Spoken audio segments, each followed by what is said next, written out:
Je vous ai expliqué avant-hier comment je traçais mes zones de support et je vous ai expliqué hier comment j'anticipais des rebonds techniques sur ces mêmes zones de support. Aujourd'hui, on va tester un outil qui permet justement d'anticiper que le rebond dure. C'est dans la vidéo.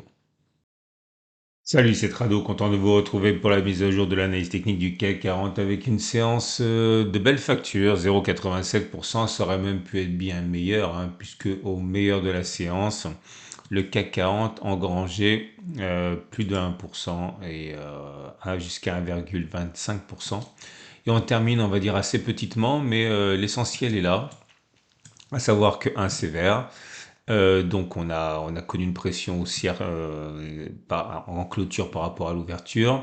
Les bougies Ekinashi, bon, on a vu que hier elles étaient redevenues baissières puisque on avait une bougie rouge. Là, ça redevient encore une fois haussier, mais sur l'épaisseur du trait, hein, parce que c'est vert, mais avec mèche haute, mèche basse, petit corps, donc c'est plutôt dans la décision.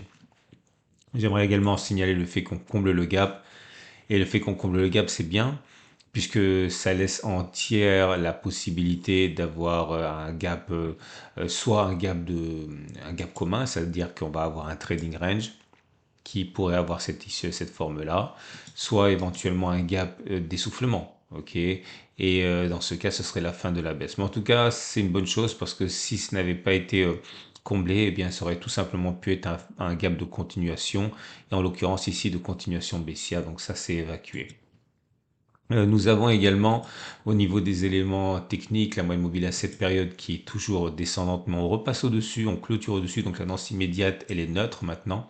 La tendance générale par contre elle est toujours baissière puisqu'on est en dessous de la M20 qui descend. La tendance de fond est baissière également puisqu'on est en dessous de la M50 qui descend. Par contre la moyenne mobile à 200 jours est montante, hein. Mais de toute manière ça n'a pas beaucoup d'importance tout ça, hein, puisque c'est anecdotique par rapport au fait que nous soyons tout simplement en train d'évoluer dans un grand trading range comme ça.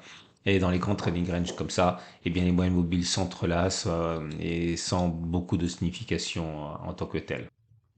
Ce que j'aimerais mentionner avec vous aujourd'hui, c'est la continuité de ce qu'on a vu hier, puisque finalement, je vous avais mis la puce à l'oreille justement dans la vidéo précédente. J'invite vraiment à la regarder parce que j'ai des retours positifs par rapport à ça. C'est comment anticiper un rebond technique. Et un de mes outils préférés, et un outil qu'on utilise au jour le jour, hein, j'ai envie de dire, dans le cercle des tradosoriens, pardon, c'est le Williams pour 100 R.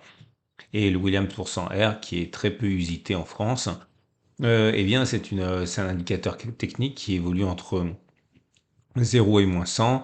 En dessous de moins 80, c'est la zone de survente. Au-dessus de moins 20, c'est la zone de surachat. Et j'avais averti hier que si on arrivait à clôturer en dehors de la zone de survente, c'est-à-dire au-dessus de moins 80, on pouvait envisager statistiquement que le rebond tienne. Et c'est exactement ce qui vient de se produire. Alors non pas que je sois un voyant, hein, parce que je savais absolument si ça se produirait ou pas. Par contre, maintenant, c'est intéressant parce qu'on peut envisager que le rebond technique perdure au regard de ce qu'on a dit hier. Alors, ce que j'avais dit hier, néanmoins, c'était un petit peu différent de ce qu'on va tester aujourd'hui, puisque ce que justement il y avait dans la vidéo précédente, c'était que lorsque l'on avait ce signal sur une zone de support, il était plausible que ça continue de monter. Mais là, je ne peux pas tester exactement ça, en ce sens que je ne peux pas tracer 30 supports, ça serait trop long. J'ai donc simplement testé ce qui se passait lorsque le Williams pour 100 R passait en dehors de sa zone de survente. Bref, quand il clôturait au-dessus de moins 80, alors qu'il vient de moins 80, comme ça vient de se produire là. Et j'ai regardé deux choses avec vous. J'ai regardé ce qu'il en était de la probabilité de clôturer au moins une fois plus haut, et deux, ce qu'il en était de la probabilité de clôturer au moins une fois la distance au plus bas. Et voilà un exemple ici. Vous voyez, le ciel a été donné sur cette bougie ici, là. Ok. Le précédent plus bas, il est là. Et là, j'ai mis deux pouces verts. Pourquoi? Parce que si on dit que l'on rentre au moment où on clôture la bougie avec un stop sous les plus bas, c'est un stop à 0,62, on voit on a fait beaucoup plus, hein. On a fait 4%, mais au moins, on a bien fait au moins une clôture au-dessus dès la bougie suivante. Et on a fait également au moins la distance au plus bas 0,62 vers le haut, c'est pour ça qu'il y a deux pouces verts. Là, vous avez deux pouces rouges parce que le ciel a été donné sur cette bougie-ci. Et une fois qu'il a été donné, on n'a ni réussi à clôturer plus haut, ni encore moins faire une fois la distance au stop de protection, mais vers le haut. la distance au plus bas, avant que de toucher le fameux plus bas qui a été fait dès la bougie suivante. Et je vous montre un dernier exemple. On va prendre le suivant. Là, vous avez 2 pouces verts. Pareil, le signal a été donné sur cette bougie-ci. On est sorti de la zone de survente. Là, ok. Et derrière, on a fait au moins une clôture au-dessus. On a même fait plusieurs fois la distance au stop de protection vers le haut. C'est pour ça qu'il y a 2 pouces verts. Et là, comme j'ai dit, c'est au milieu de nulle part. Donc, ça n'a pas très bien fonctionné. Le signal a été donné sur cette bougie. Et on n'a pas réussi à clôturer plus haut, ni faire une fois la distance au stop de protection.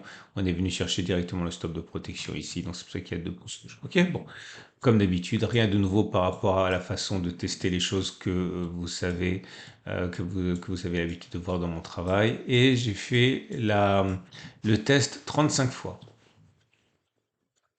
Et 35 fois, ça nous amène jusqu'en 2021, donc 3 ans en arrière. Et voilà le bilan qu'on peut tirer de la situation. Est-il plausible? Suite au signal qui a été donné aujourd'hui, ok, puisqu'on on est bien sorti de la zone de survente ici, que l'on fasse au moins une clôture au-dessus. La réponse est très largement oui. Ça a fonctionné ainsi 27 fois, ça a échoué 8 fois, autrement dit 77% des cas. On a eu une clôture plus haut. Peut-on envisager de faire une fois la distance au plus bas? Donc la distance au plus bas entre la clôture du jour et les plus bas, c'est 1,15, donc 1,15 vers le haut. La réponse est oui. Ça a fonctionné comme ça 21 fois, ça a échoué 14 fois, autrement dit dans 60% des cas. J'insiste pour ceux qui n'ont pas vu la vidéo d'hier, c'est moins flatteur que ce que j'ai expliqué dans la vidéo précédente parce que j'ai testé tous les signaux qui ont été donnés et pas simplement les signaux qui ont été donnés sur support. Okay. Si ça avait été le cas, ça aurait été meilleur, mais c'est pas ce que j'ai testé. Okay. Donc voilà, l'idée c'est que vous avez la possibilité ici d'envisager sereinement si vous avez acheté, eh bien vous ayez un petit peu de répit pour vendre. Hein, ça devrait monter encore avant d'éventuellement faire des plus bas. J'ai oublié de signaler, je signale tout de suite, ici vous avez une oblique descendante. C'est également un juge de paix de ce qui pourrait se passer plus tard.